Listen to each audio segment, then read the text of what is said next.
Welcome to Follow Your Curiosity. Ordinary people, extraordinary creativity. Here's how to get unstuck. I'm your host, creativity coach Nancy Norbeck. Let's go. My guest today is Safiya Robinson, a story listener, writer, and explorer of creativity. She's the author of 2 books and the host of the Writing Black Joy podcast, a space that celebrates the joyful narratives of Black creatives. Her work centers joy, authenticity, and the belief that creativity doesn't need permission. In addition, she's a keen world traveler who uses her writing to explore her experiences and philosophy on life. Sophia and I talk about our perceptions of creativity, what writing does for us, how AI may be interfering with those benefits, and when it can be very useful, the power of putting your work out there, what we've both learned from choral singing, and more. Here's my conversation with Safiya Robinson. Sophia, welcome to Follow Your Curiosity. Thanks so much for having me. It's really great to be here, Nancy. So I start everyone with the same question. Were you a creative kid, or did you discover your creative side later on? I was definitely a creative kid, but I never considered myself to be creative. So I think now, in looking back, it is like I was a dancer. I always played music. I always sang. Um, we did a lot. I grew up in church, so there was a lot of singing, music, poetry. I always wrote. Um, the one thing I didn't do was draw or paint because I'm terrible at it. But I thought that that was what being creative was. So I've always been creative, but I never considered myself to be creative until about 10 years ago. That's so interesting. And I think so many people do that. You know, they define creativity so narrowly and define themselves right out of it. Mm. Yeah. And I guess for me, like, yeah, I did music, I but I wasn't the choreographer. I wasn't the person who was making up the music. So to me, that wasn't really creative. And I did write, like I said, but again, I wasn't writing that epic fantasy fiction that I wanted to write, which I still haven't written. So there's that. And then, like I said, I couldn't draw, I couldn't paint. So to me, I just never put that word as part of my description. Yeah. Yeah. I think you and a lot of other people. So what kind of things were you writing? All sort. Used to write a lot of poetry, but I liked the kind of poetry that was like, I call it like Dr. Seuss. Like I'd write the kind of poetry that was just fun and rhymey and probably a little bit annoying for somebody who's a real poet, but that was fun for me. And I like to write essays. Yeah, that was about it. That's what I used to write. Um, I remember telling my one of my English teachers when I was about 14 or 15 that I wanted to write a book. But even then, in my head, it would be this fiction, epic fiction. So even though I did write a lot of essays and stuff like that, and I loved English, I loved language, I loved words. I was saying to my work colleague the other day, I feel like words are like a puzzle. I've always loved language. And when I got into university, I used to edit this is how one of the many ways I earned money in university. People used to pay me to edit their essays. I wasn't in any of these courses, but I did law, I did psychology, you name it, I did it because I just felt like it was just words. And I was like, this goes here and that goes there. And it just felt like a puzzle to me. So I've always loved words, always loved language. Um, yeah, so that's what I used to write. And I loved writing letters. Like I adore to this day. I love writing letters. So I used to write a lot of letters. Do you write like handwritten letters? Still do, still have a pen pal halfway across the world, trying to bring my nephew and my nieces into the sort of gig. So I started writing my nephew letters when he was a baby. He is 11 now. And, I still write him letters. I always send them cards. Uh, they write back sometimes. It's fun. It's just like, they're not writing epics or anything, but to me, this is where the seed is planted because they've always loved getting those cards and getting those letters. And I said to my nephew when he was younger, I was like, he was like, what am I getting for Christmas? I was like, what are you giving for Christmas? He's like, what can I give him? I was like, you can make cards. And he was like, ooh. And that's what he does now.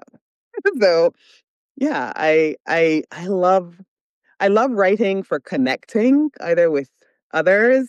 And I think it's also made me quite reflective and a bit, quite observant writing those letters. So I want that for him and for her. Both of them and my niece, my two nephews and my niece. The other two are way too young now to even read. So like when they can, it's coming. I love that they write back. That's just Mm, such yeah. an alien concept to most kids these days. Yeah. Yeah, I love it. I love that their moms are like me because they're my sisters. It's just great. So, they provide the paper and the pen and the stamp and all of that. And the last one he wrote to me, it was so thoughtful. I was like, oh, he's starting to think. He's starting to. Oh, it just. I was just like, this is what I wanted. So it's worth it to keep on writing. That's amazing. We could go on a total tangent about thoughtful nephews because I have one of those too. But I think we'll save that for later, even though I'm so A curious. whole other conversation, although I really want to hear about your nephew as well. But Right? they're Yeah. awesome. So it sounds like you were in a really creative environment as a kid, even though you didn't recognize it that way, and probably were encouraged to keep doing what you were doing. Yeah, it's so I only think back on it now because I remember a few months ago a friend of mine asked me something about my dad. Now both my parents passed away many years ago, but my dad he was in the theater and writing and all of that when before I was born, just after I was born. And in hindsight, I'm like, I could have recognized it because he was very much into like, studying and schoolwork and whatever.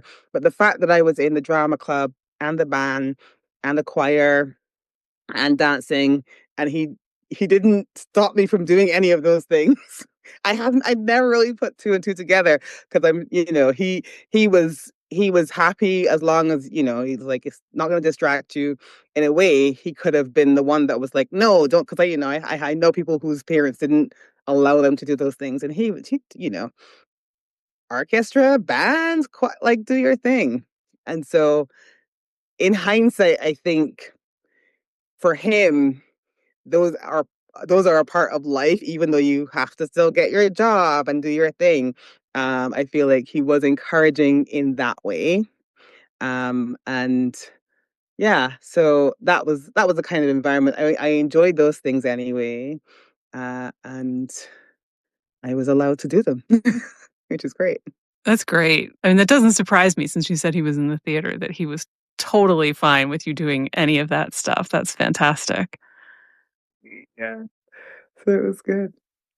So, when did you said you figured out that you were creative about 10 years ago, and I'm really curious to know what that was like. I thought about it recently. So what happened was I work in healthcare for over 20 years of my career, and I'm now teaching in healthcare. And still do some healthcare. So that's been my career, my whole career. But I had this I imagined that I was gonna change career at some point.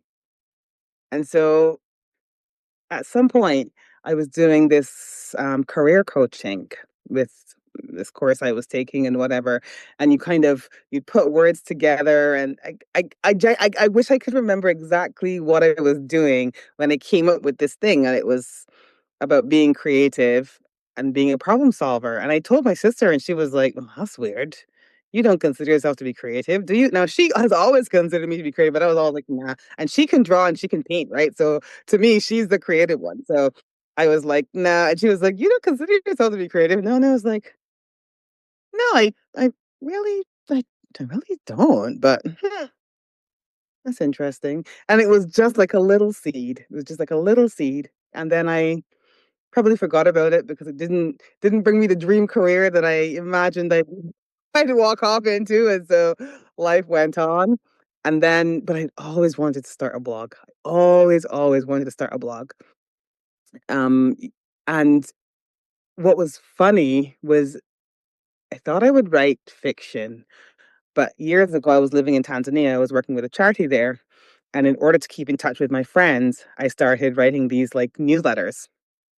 including pictures and everything, just to kind of keep them up with what was going on in Tanzania.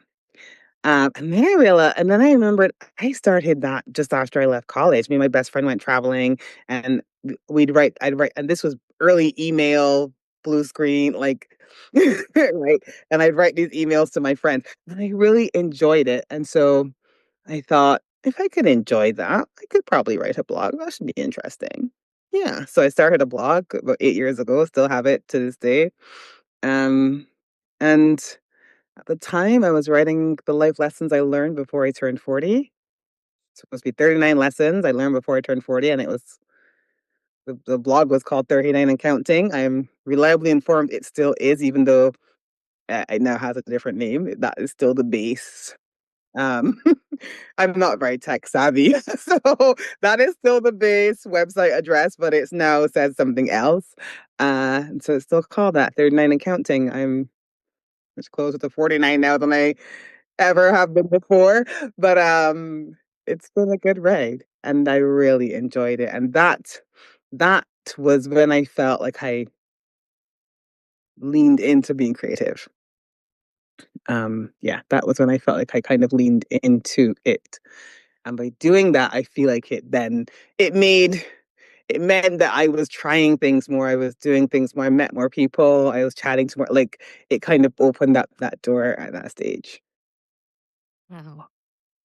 So I'm trying to figure out how to ask this question, and it shouldn't be this hard. I think, like, when you finally really leaned into it and realized that that was a part of you, like, how did that feel? Aside from the part where it did not have the magic movie moment where all of a sudden all of your dreams came true, but like, to realize that at 39ish. Mm, it didn't feel like a big deal at all. It almost felt like, okay, this is good. This is what I should be doing anyway. So it felt really good. It felt really natural. Um, I think what's been funny over the year, as the years have gone on, pretty much every year I will find something that I wrote years ago that I totally forgot about. So recently when I was at school at university, we called it a review. Basically, we would make plays and skits and stuff, and we would put them on. And basically, someone reminded me the other day that we were kind of making fun of the staff. Like, as a university teacher now, I would be horrified if the students were doing that to me. But actually, as a student, this felt completely natural. And I realized I'd written a parody of a song, and we actually he actually choreographed it and performed it. And I had totally forgotten about that. But I found my yearbook when I was packing up to move, and the lyrics of the song are all there. And I was like, I've forgotten about that. So, like, pretty much every year since then, I found something that I'd written years ago that I was like, oh man, I totally forgot about that. But I think I was so fixated on work and trying to find work that felt like it suited me. I was so fixated on that I don't think I would have noticed anything else. And that started from the time I was in university. So I think I just, in my mind, just probably like I told you how, my dad works at a bank and all these things, but he was like at night writing theater and drawing and doing his thing. That to me, that's what that felt like. For most of my life, I've sung in choirs, I've done different things like that. But it never felt like real life. The real life was like this job that I have to do and trying to find work that didn't make me irritated. So that was my sort of journey at the time. And I was very fixed. I didn't realize until recently how completely fixated I was on it. Wow. Yeah. It's interesting. Your distinction between real life and not Mm. is one that I haven't really consciously thought about before, and I suspect that most of us don't really consciously make that distinction, and yet think we probably all do, even if we don't realize we're doing it. Hmm. Yeah, I think so as well. And I definitely do. And I hear it comes up in conversations with friends who have creative things that they do. Like one of my work colleagues, she's an incredible. She also doesn't consider herself to be creative, but she will like. I think I'm gonna knit a hobbit hole today, and she would just get needle and thread it and start doing it, and it's there. And I'm like, no pattern, no, just yeah. And I'm like, okay, this is interesting. And but you know, for us, real life is what happens in our office. For her, real life is like her family and you know, the things, the mortgage and all the things, right? It's not this thing that you're doing kind of for fun. And I think it was around that time that I started to really think about not just the importance of creativity in life, but the importance of that fun and that joy. And even if it doesn't feel like real life, if we don't have it, real life gets horrible pretty quickly. And so, even if we have that distinction, just the idea that it's still, even if we've compartmentalized it, it's still an important compartment that we have to kind of feed at a certain point in time. I love the way you just put that. It's still an important compartment, even if it has to be compartmentalized. Yeah. And because I think, it's so easy to get sucked into real life and then that compartment falls to the wayside and it's years and we haven't done the things that we really love to do. And then, Mm, you know, like, do you find a way back when you do? Do you feel like you've forgotten what you were doing and how to do it? Or does it come right back? I mean, I think it is different for everyone, but it's such an important part of us. And then it's almost like, you stick it in that box. If you're not careful, the box ends up in the back of the attic, completely forgotten. And then you pull it out. And I think that's when, for a lot of people, it's like, oh, I forgot about this. Kind of like what you were saying about going back and reading things that you'd forgotten you wrote.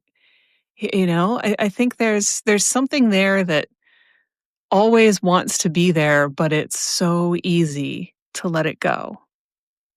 yeah.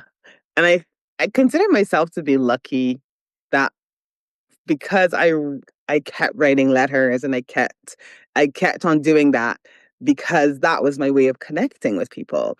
And so I think because of that, it kept me doing something that you know, I stopped playing the flute. I've only recently, you can't see it because of the blurred background, but like there's a flute right in the corner here. I'm trying to bring that back in.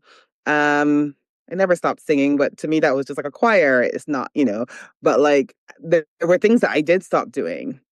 And there are things, and I'm a lot more intentional about what I do now. For that, maybe another conversation for another time, but um, I it or maybe it'll come up later. But I'm a lot more intentional at what I do now because I've gotten a lot more aware of the stuff that I accumulate, and so that's been a constant sort of push and pull between wanting to take up that new hobby of making like making collages or whatever, and realizing like I don't want a pile of magazines in the corner of my house all the time. So balancing those types of creative pursuits with real life as it is, but knowing that there has to be a place for something. And how do I bring in the things that I enjoy, because I realize that those are the things that make me me, right? Those are the things that I think make me. And I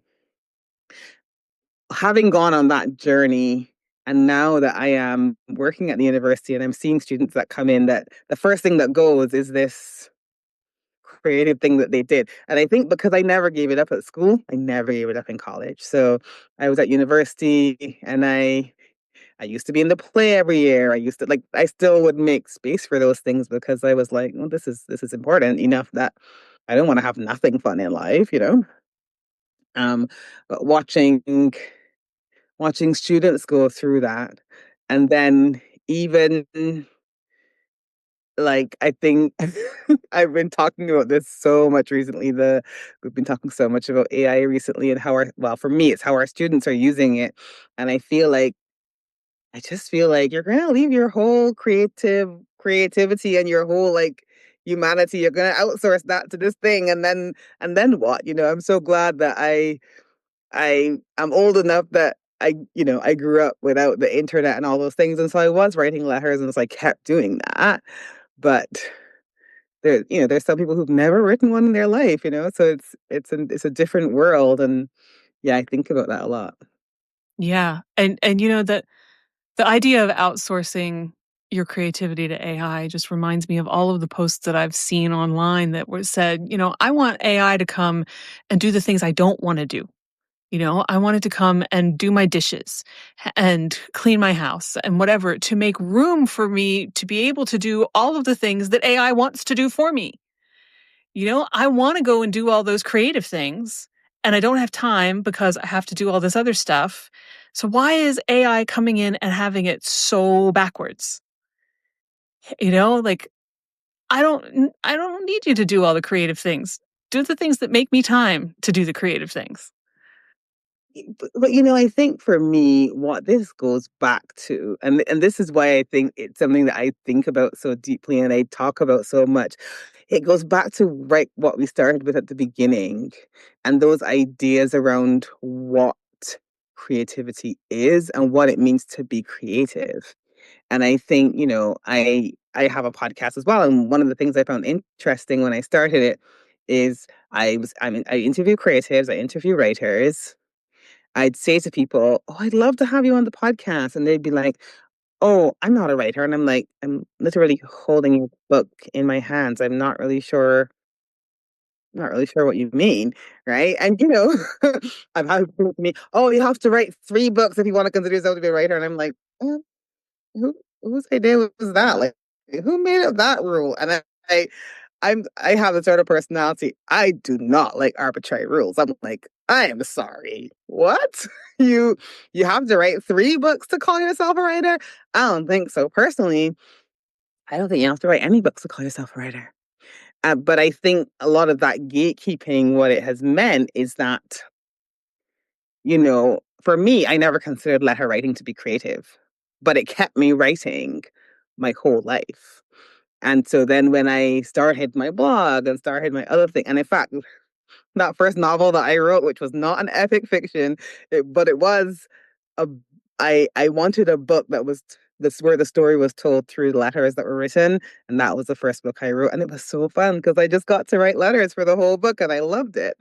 And but I would never have considered writing letters to be creative at all.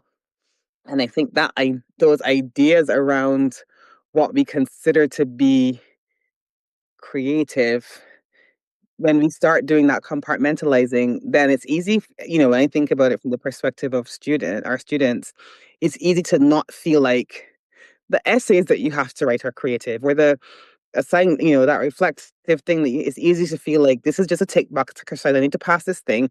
I'm gonna run it through AI, see what happens.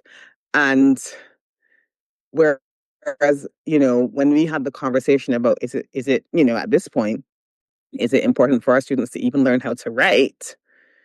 I'm like, I think it is. I think writing teaches you how to think, right? And I think creativity teaches you how to make connections. And if we remove that, then we're going to lose more than we think we're going to lose. We're not just losing one assessment type for another. We're not like we're losing so much more than we think when we outsource certain things. Yeah, and I so agree with you about, writing not only teaches you how to think, it teaches you what you think. And it teaches you how well you understand what you think you know. If you can't write about it, you don't really understand it. Exactly. And I often think my best friend, she's gonna be so mad at me, but hey, she always says to me, you're a writer, I'm not a writer, da, da, da, da. And I'm I I can name some stuff that she's written. It's all work related, some of it's tech. She doesn't see she's like, I never liked English. And I'm like, And recently I read an article about her because she got promoted and she talked about doing philosophy at university. And I'm like, I'm sorry. How have you never told me this? You're so a writer. She's gonna I just was like, what? I've never told her this, so if she listens to this, she's gonna be horrified. But I just, that is what, to me, that is what writing is, and it really feeds into how we think, how we make connections, fleshing out those ideas that might be a little spark. And and I worry that. I worry what we will miss when it goes. I was saying to my sister, it's like, when people thought it was much better to drive than get in a to drive than it was to walk somewhere, and then they'll drive all the way to the gym and then they'll try to work out there. But it's never going to replace walking in nature and all of those things. And I think the same is going to be true for so much creativity that we kind of outsource, um, thinking that we're saving time so we can wash more dishes and do more cleaning and all those things, right? I'm like, nah, I think I'd rather write. Yeah. Yeah. I mean, and that's the thing. Like, I think right now, especially, it seems like maybe it's the novelty, like everybody has this new toy that they want to play with, and the novelty hasn't worn off yet. But for me, there are a couple things that I'm more willing to use it for. But fundamentally, every time I have tried it, usually under duress, um, to do any kind of actual writing, first of all, I feel like I'm betraying myself as a writer. And second, Mhm. when I look at what it turns out, I have this weird sense of a couple of things. The first thing is, wow, that's actually better than I thought it might be, and that kind of terrifies me. The Hmm. second is, I know I need to make this better, but it's good enough that I don't know how. There's something about it that just like shuts off the editing part of my brain when I look at what it turns out. Like it's good enough. And yet if somebody came to me, like if you and I were working on a writing project together and you handed me a piece of writing, even though your writing would probably be better, I don't think I'd have that problem. I don't know what it is about it. It's very weird. But the third thing is, and this is the part that scares me the most, the little part of my brain that says, "Wow, I don't ever have to do this again." And it's Hmm. it's like I can feel my own writing agency being chipped away because I let this machine do something for me, even if it's small. And that's part of why I just kind of say, "Yeah, okay, everybody else can use it to generate ideas, but I wanna keep my brain on and functioning and not let it be seduced by this thing that wants to come in and just do it all for me and make it better." Now, to be clear, if it were coming in to clean my house, I don't think I'd feel that way about it. I think I would probably welcome it with open I've got some dishes in the sink. Please help yourself to those. You know, Right. it, it's I'm reminded of two things completely. This happens all the time. One is, did you watch the latest Wallace and Gromit? No. Okay, I won't talk about it then because I don't want to spoil it for you or anyone else. So let us move on to the second thing that came to my mind. You gotta go and watch it now. The second thing that came into my mind, which is that I've never used it to write anything for me. Um, I've used it to compile, like, um, I was working on something recently, and I had a lot of a lot of things that I just kind of didn't care about that much. I probably shouldn't be saying this on live podcast, but it doesn't make that much of a difference to me. And I used it to kind of pull those ideas together, right? But I've never actually used it to write anything because I like writing. I like, uh, w- you know, even when I was a student and I used to write my notes by hand, it allowed the idea to come into my brain in a completely different way, and it allowed me to be able to make connections between things. So if something is important to me, I must write, because otherwise it doesn't even pass through my brain. So that's not, I don't really, yeah, I've never used it to write anything for me. And as a consequence, I can always tell. At the moment, maybe in 6 months it won't be true anymore. But for right now, I can tell when something's been written by AI. I read it, it sounds vague. My brain starts to glaze over, and I'm like, no, this is not real. So for that reason, I've never actually used it, because I'm afraid of, I don't want to sound like that. I want to sound like me. And I have a Right. very, if anybody reads my they're like, that is 100% the words coming out of your mouth. And so I'm like, how is I have no interest in having that outsourced. Yeah, I mean, I think that that vagueness is part of what makes it hard for my brain to latch onto it, to try to go in. And I mean, there are certain things that it does that drive me bonkers. Like, and they tend to be the things that alert you to the fact that a human didn't write this, like the words that it always uses. Everything is delving into something, or it's a deep dive into something, or it throws in the most overblown adjectives to describe people. All of this stuff, though I have to take objection to that whole M dash thing that's going on right now, because I have been cheerfully abusing M dashes my entire life, and that does not mean that my writing is AI. Thank you very Everybody has seemed to decide now that if there's an M dash in it, it was AI. And I'm like, no, no, I can show you plenty of writing from long before AI existed where I was abusing M dashes, and I Oh, will continue to. Thank you very much. yeah, I love my M dashes. I love my, I don't know what you call them, parentheses. Hmm. Like, they're a life itself to me. I've used them all along, even when I handwrite things. So I'm not, yeah. Yeah.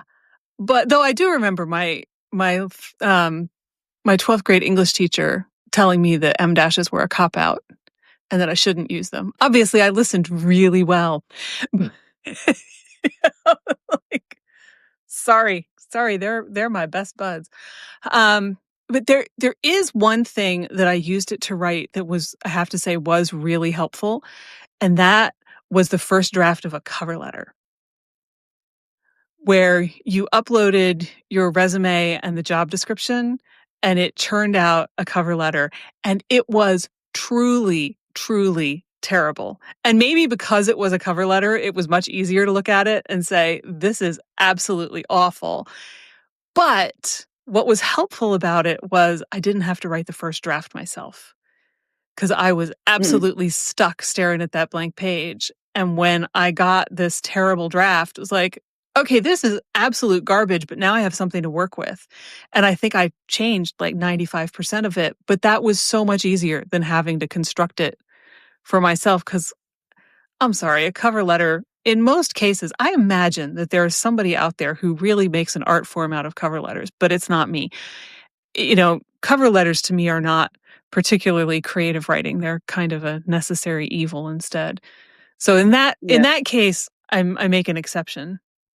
that's fair. I will say I like to use it to generate questions. So if I have to write a cover letter, I'm like, send me a list of questions I need to answer in this cover letter, because I hate writing cover letters. And but I know that the point of a cover letter is to include certain things, and if I can't remember what they are, I'm like, send me a list of the questions I need to answer in this cover letter, and then I will write it myself. But I don't. Yeah, I to me, there's something about the feeling of processing something through my mind and doing it that I cannot be replaced in any way other than writing now. So that's what I do. Maybe I'll be the only one left in a Yeah, few who's writing my own stuff still, but I'm okay with you and that. me, you I and me, enjoy the it. two of us. It's a pledge. Yes, yes, I'm BS, Nancy.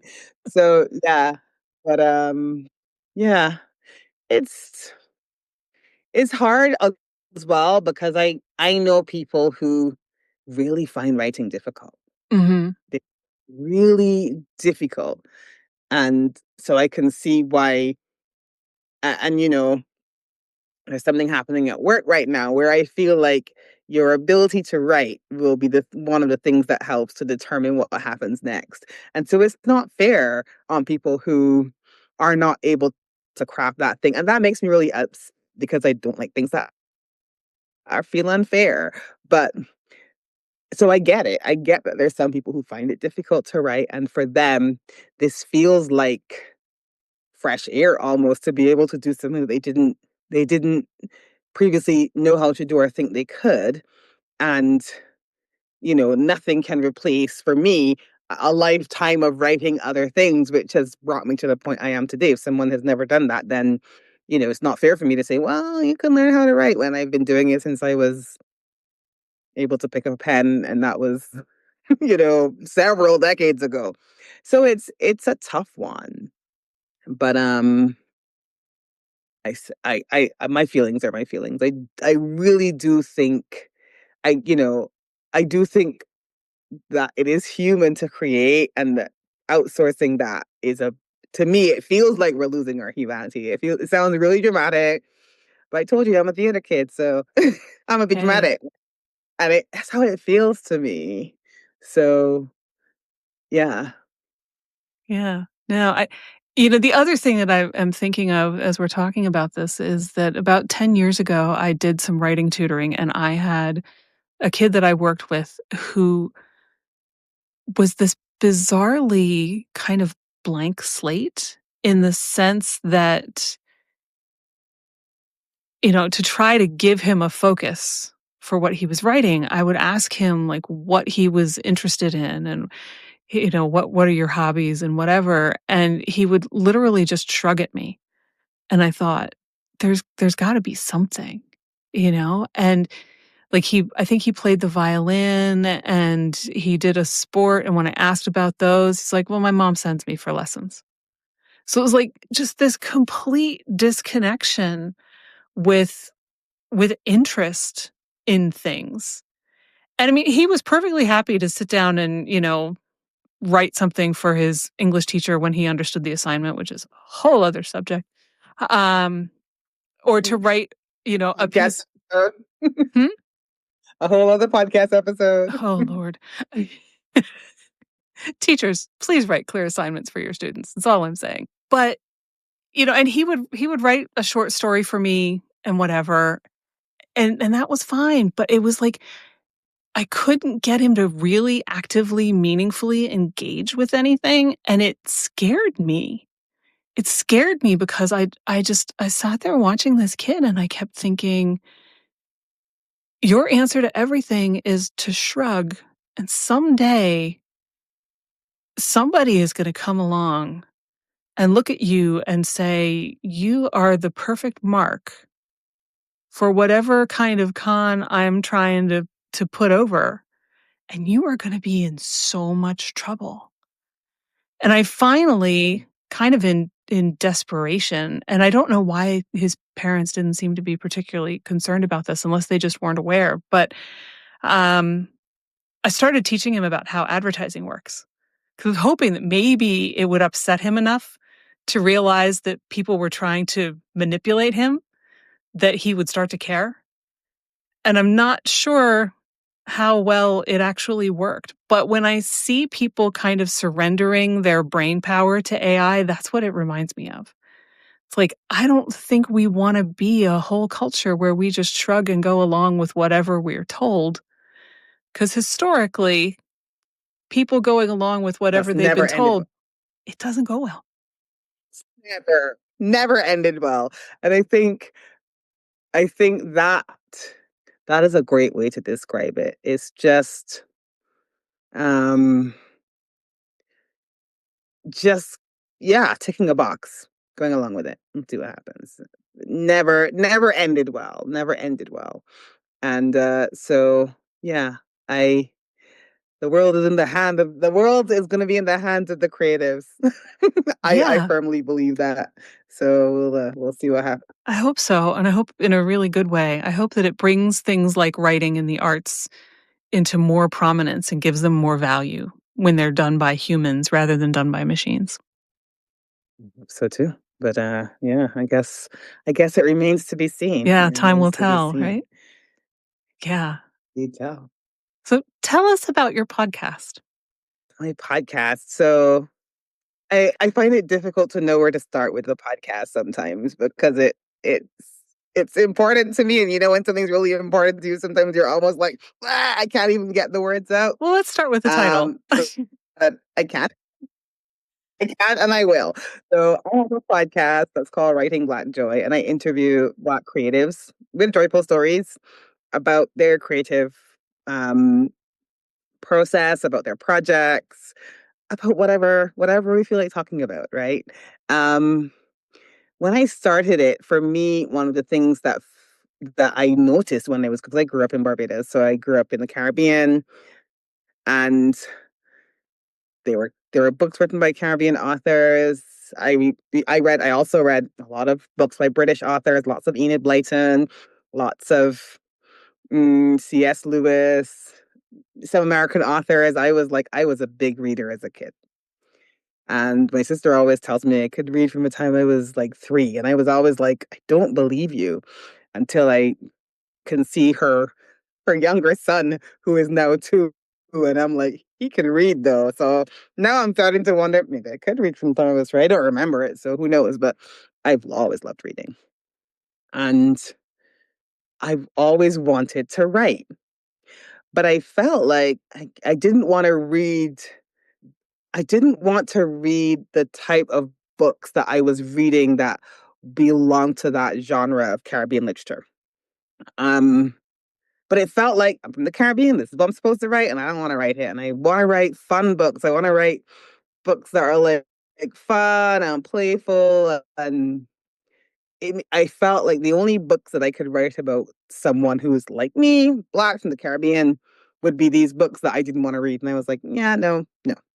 So that was the kind of seed that was planted about it. And, fast track, maybe a few decades, I I started seeing that people were self-publishing their own books, and I was starting to see books that I'd never seen before with types of characters that I'd never seen before. And I was like, I had this dream of maybe doing a publishing company, and all the things. That dream is still out there somewhere floating.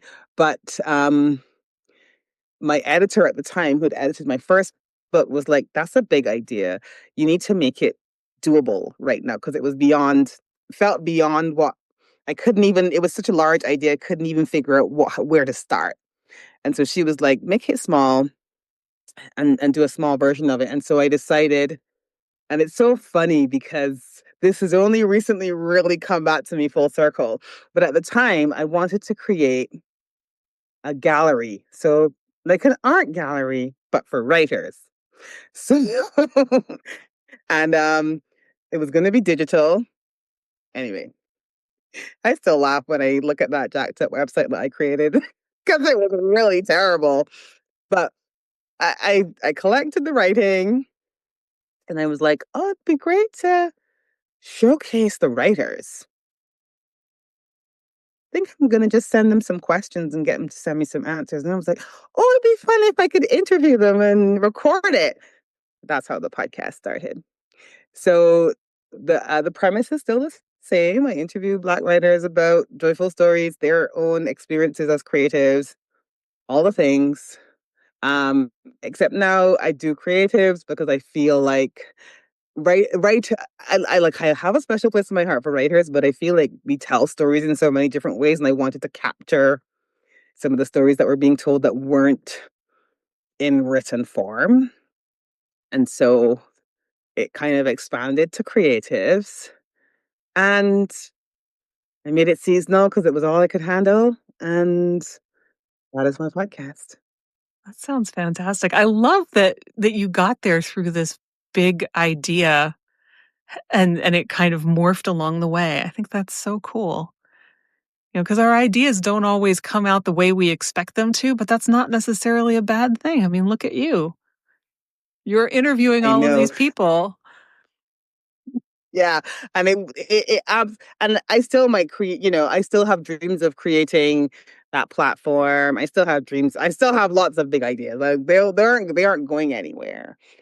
Um, but also I'm glad that this didn't come out. I'm glad that I have this as a result, even though it's not exactly what I wanted it to be. And it's so funny because I was chatting to someone about it recently, about thinking about the podcast almost like a piece of art as opposed to um podcasts with, where because I was getting really bogged down on the metrics and all of that. But the idea of, when you think about my whole thing about creating art in the first place was a bit like the idea of thinking of it as a piece. When I just told you the idea started as a gallery, right? So it's not that foreign, but I just never made those connections. Now, the idea of thinking about it as a piece of art has just really given it life, actually. And so, yeah, it's been real fun journey over, yeah, almost 4 years. That's awesome. And I'm nodding in part because it's taken me a long time, and I still have to remind myself of this from time to time, to think of this podcast as a creative thing. And yet it absolutely is. But it's sort of like what we were saying back at the beginning, you don't think of it that way. And I think part of me not thinking of it that way is, oh, I have to sit down and I have to edit it and I have to put it up on the host. I have to do all of these technical things that are not the part that I enjoy the most. This is the part that I enjoy the most, right? You're nodding. I'm not surprised. And so somehow that it kind of outweighs the actual creative part of it. And I have to say to myself, no, no, this is a really creative thing. Mm. You don't know where it's going to land. You don't know who you're going to meet. You don't know what you're going to ask them. You have to come up with it, a lot of it, in the moment. Mm. And, okay, so it's not a book, it's not a record, it's not, a painting you hang on the wall, but it's still a really creative thing that leads to all sorts of places you didn't expect. At least that's certainly my experience. I wouldn't be surprised if it's yours. Million percent. And you talk about it not being a book or not being a whatever.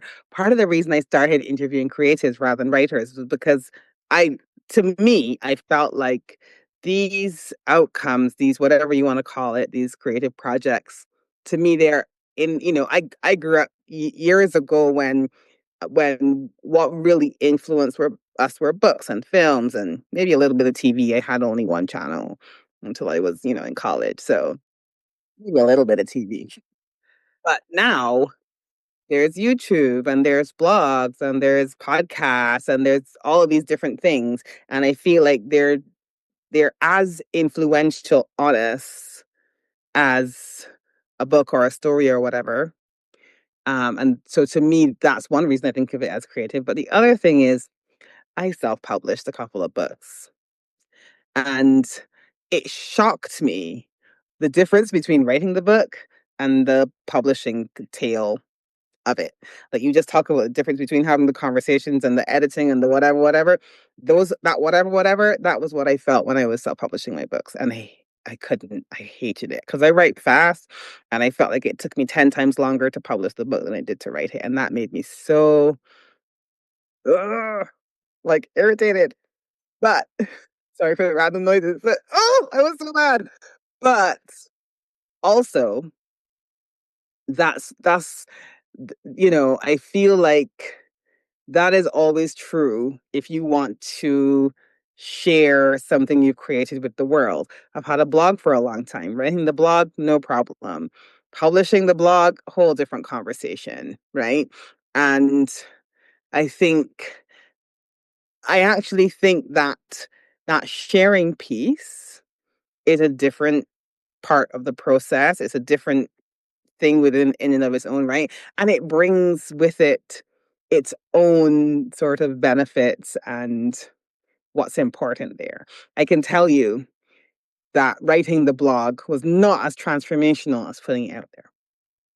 And the same is true about the podcast, right? So I think of it as its own separate piece of a process that requires its own amount of courage and its own amount of it's just a different engaging something different. And I think it's so valuable. And that's what I have to keep reminding myself when I want to put stuff out there. Not because I want to get rich, although yeah, that'd be nice, but because I think putting stuff out there carries its own inherent value. Sharing that story is what connects you with somebody else. Absolutely. And it's funny because like I've never thought about this before, but while you were talking, I thought when you write something and you choose to put it out in the world, it's it's yours alone. You are completely in control of that process down to deciding not to do it. But with the podcast, I've never felt that. And I think it's Mm, because when you interview someone else, there's this expectation that it's going to go out at a certain point. I mean, that's kind mm. of part of the deal. You give me some of your time, I give you an episode that you can share with other people. It's not the whole deal, but it's part of the deal. And yet, in so many ways, both of them, you're putting yourself out there in a way that can be really vulnerable and really terrifying. And I mean, this is year 7 for this show. So at this point, I'm kind of used to it. It doesn't really faze me to put an episode out anymore. I don't remember what the first one felt like, but I'm pretty sure I was probably equal measures excited and terrified. Whereas, putting out a blog post, you can talk yourself out of that. And I do. I say this as somebody who has spent months writing blog posts, of almost none of which I published. I have talked myself out of every single one for a million reasons, right? Which are not even that interesting. And I remember the fear of putting my first blog post out there. Um, but I so believe that that that brings you uh untold courage, confidence. It changes your writing. I maybe like a year or two ago, I interviewed a comedian, and he was like one of my dream guests. And I remembered him talking about doing stand up. And I was like, what role does the audience play in writing and developing your stand up? And he's like, they are a part of the process. And I think about that when I think about music, because like I said, I've grown up performing music, singing, playing, theater, all of those things, and how the audience becomes a part of that creative process. And you never think twice about it when you're in theater. Like you don't think that you're gonna not put it, like that's not what you're doing it for. But you also remember, like I always think about this when I think about my writing. Like I could spend 6 months rehearsing a play that's going to go for 2 nights, and no one sees all of that rehearsal. And it's okay if you have to edit and draft and not show all of your work, because you don't do that. Like, I sing in a choir. We rehearse for months before we go out there and sing one song, right? And nobody hears the little squeaky, you know, beginning piece of it. So I think the same is true for podcasts. I think it's true for writing as well. We suddenly feel like, oh, I've written something, and it's like a very binary thing. Do I have to put it out in the world or not? Now, I need to put some stuff out into the world right now, but also I know that I get to choose. And but I know that the more I choose to do it, the easier that choice becomes.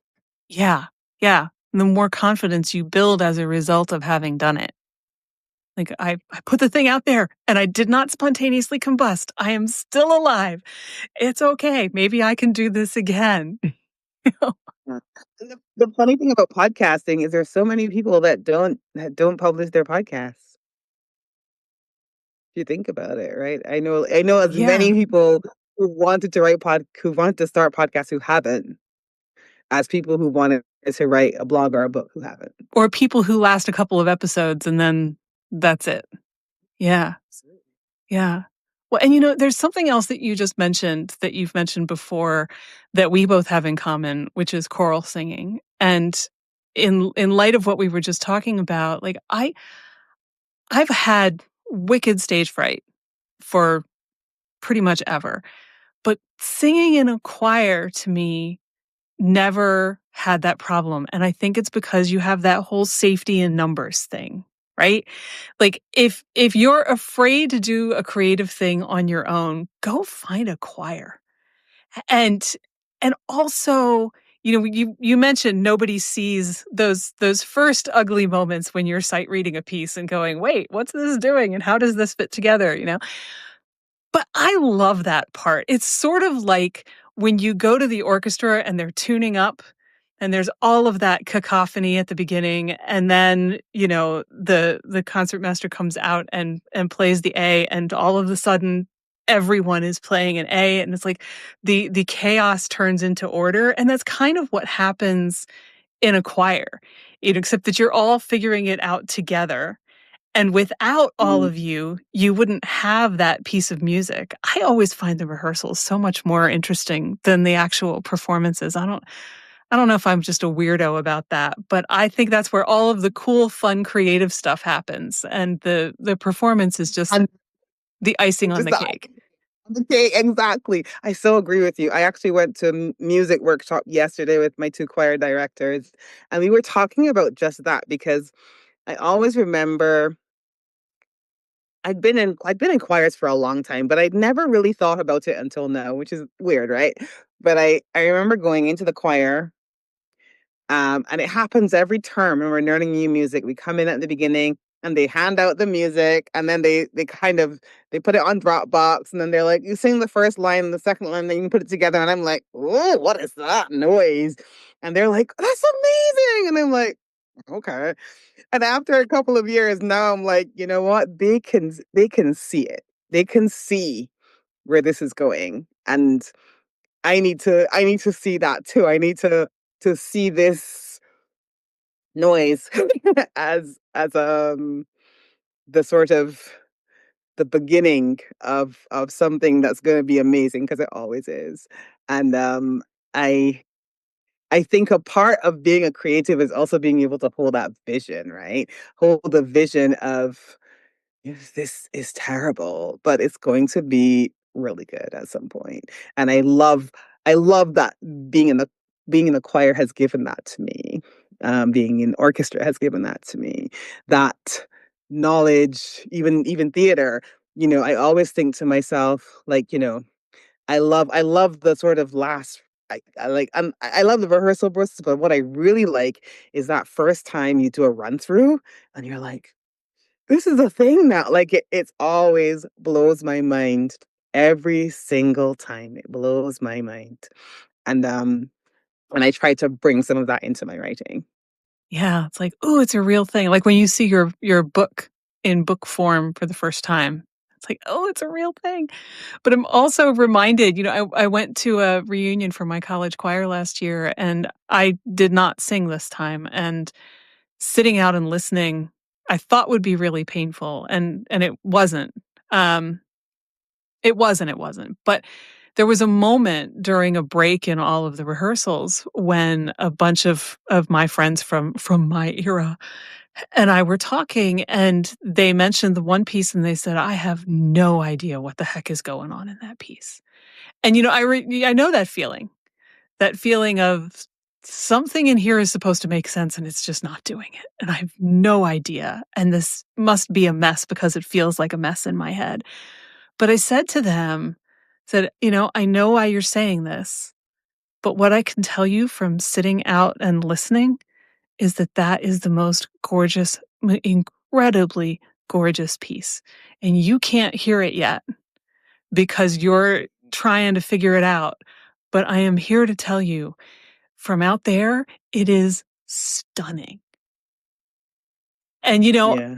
I remember moments like that when we were all in choir back in undergrad, and I would have looked at me then saying something like that and been like, "You're crazy. It sounds ridiculous. That doesn't make any sense." Trust me, it was beautiful. It was Mm. beautiful. So there's something about, you have to kind of be willing to go through that phase of, I have no idea what's going on right now. And I don't know if I'm going to figure it out in order to get to the beautiful part. Yeah.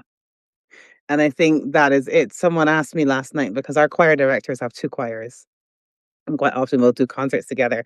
And someone said to me last night, "Which one do you think is better?" I said, "It's hard to say because when I listen to them, I've never heard those songs. I've never sung them on repeat for months at a time. And so to me, it's amazing. Whereas I can't hear my choir like that. I can never hear it like that because I'm in it. And so it's just a different experience, right? But I think I really admire our choir directors because I feel like a big part of that creative process is being able to hold the vision even when the thing sounds discordant and like a cacophony. And I think the same is true for your podcast. When I've Mhm. got like like right now I've got 3, 4 episodes in the bank and I'm just like, I haven't even started editing yet. And I'm just like, oh man, this part always kills me and it always turns out okay. So it's just holding the vision of what it can be when it's just a mess. And I feel like I love that creating other things have brought me that perspective. Yeah, don't give up too soon. Don't give up I too agree. soon. Don't give up before the gorgeous, stunning result happens. Yeah. Well, I feel like that is a great note to end on. It's so fun. I really enjoyed this conversation. Me too. Thanks so much for coming. That's our show for this week. Thanks so much to Safiya Robinson and to you. Safiya's links are in the show notes. I hope you'll leave a review for this episode. There is a link right in your podcast app, and it is super, super easy and really makes a difference. If you enjoyed our conversation, please do share it with a friend. Thanks so much. If this episode resonated with you, or if you're feeling a little bit less than confident in your creative process right now, join me at The Spark on Substack as we form a community that supports and celebrates each other's creative courage.